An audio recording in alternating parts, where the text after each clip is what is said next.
c'est la planche 2, la planche 2 dessinée. Donc c'est la première apparition de Siméon à case 2. Donc là on a déjà son physique un peu avec son front proéminent et puis son visage en serpe, presque un taureau sans les cornes.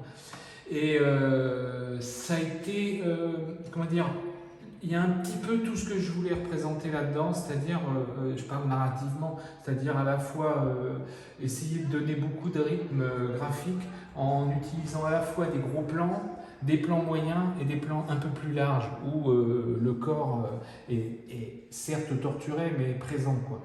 Donc c'était un peu le démarrage du projet.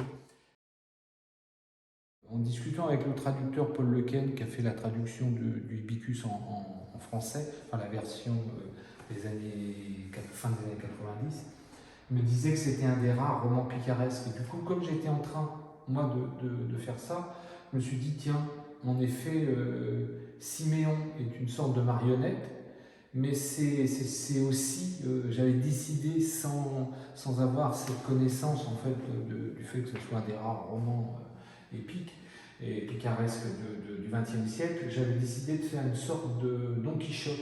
Et donc ça explique un peu la forme longiligne du personnage, ce côté un peu cassé, ce côté un peu marionnette.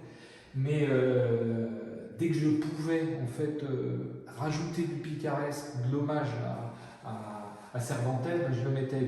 Et ça a influencé beaucoup sur la présentation des chevaux, où on se retrouve plus face à des Rocinantes, des chevaux un peu décharnés, donc, où la tête est presque...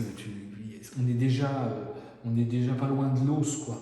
Donc il y a celui-là, mais bon, on va arriver à celui-là qui bon, on passe de l'équidé qui fait voyager à l'équidé qui se mange. Donc, mais on est quand même toujours sur une représentation un petit peu presque de l'étalon, c'est de l'étalon arabe où on a énormément de choses élancées, mais moi je les asséchais pour justement être toujours près de la cassure, que ça soit mon personnage et mes personnages en général, et mes chevaux, quoi.